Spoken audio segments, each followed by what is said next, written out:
કેમ છે મિત્રો? મજામાં? આ વિડિયો લેક્ચર ની અંદર આપણે ખૂબ જ મહત્વની એક શોર્ટ ટ્રીક જે છે એ શીખવાના છીએ. સ્ટાન્ડર્ડ 12 માં ફિઝિક્સમાં ચેપ્ટર નંબર 1 જે છે એનું પહેલું જ ઉદાહરણ છે. બરાબર, તો મેથડ વાઇઝ પણ તમે શીખી શકો છો, પણ જ્યારે અમુક પ્રશ્નોમાં તમને શોર્ટ ટ્રીક કે શોર્ટ ફોર્મ્યુલા ખબર હોય તો એ તમારો ઘણો સમય જે છે એ બચાવે છે. તો આ જ લેક્ચરની અંદર આપણે ઉદાહરણ 1 જે છે એની વાત કરવાના છીએ, જેમાં તમને કીધેલું છે કે ભાઈ એક પદાર્થ પરથી બીજા પદાર્થ પર 10⁹ ઇલેક્ટ્રોન દર સેકન્ડે જાય છે. બરોબર છે, એટલે કે દર સેકન્ડે એક પદાર્થ પરથી બીજા પદાર્થ પર 10⁹ ઇલેક્ટ્રોન જાય છે. તો બીજા પદાર્થ પર ટોટલ 1 કુલમ્બ વિદ્યુતભાર જમા થઈ જાય એની માટે સમય જે છે એ કેટલો લાગશે?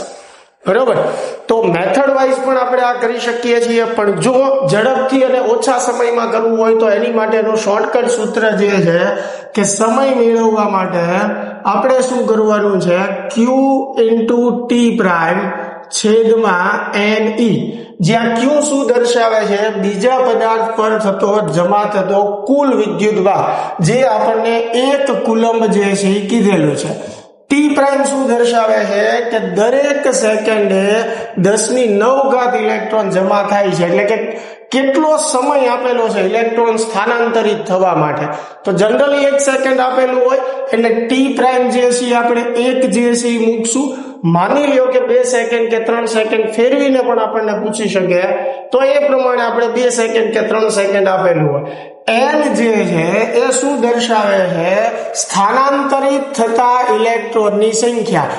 N શું દર્શાવે છે, સ્થાનાંતરિત થતા ઇલેક્ટ્રોનની સંખ્યા. સ્થાનાંતરિત ઇલેક્ટ્રોનની સંખ્યા કેટલી છે, 10⁹.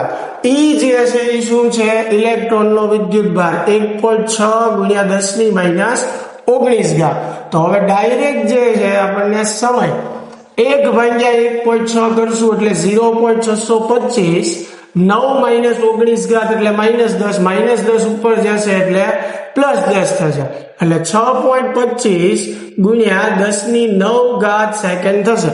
આ જવાબ શેમાં આવશે, સેકન્ડમાં. તો આ રીતે તમે ડાયરેક્ટ આ સૂત્રથી સીધો સમયનો જવાબ જે છે એ મેળવી શકો છો. પછી એને યરમાં તમારે ફેરવવું હોય તો 1 વર્ષની જે સેકન્ડ છે એની વડે ભાંગી શકો છો.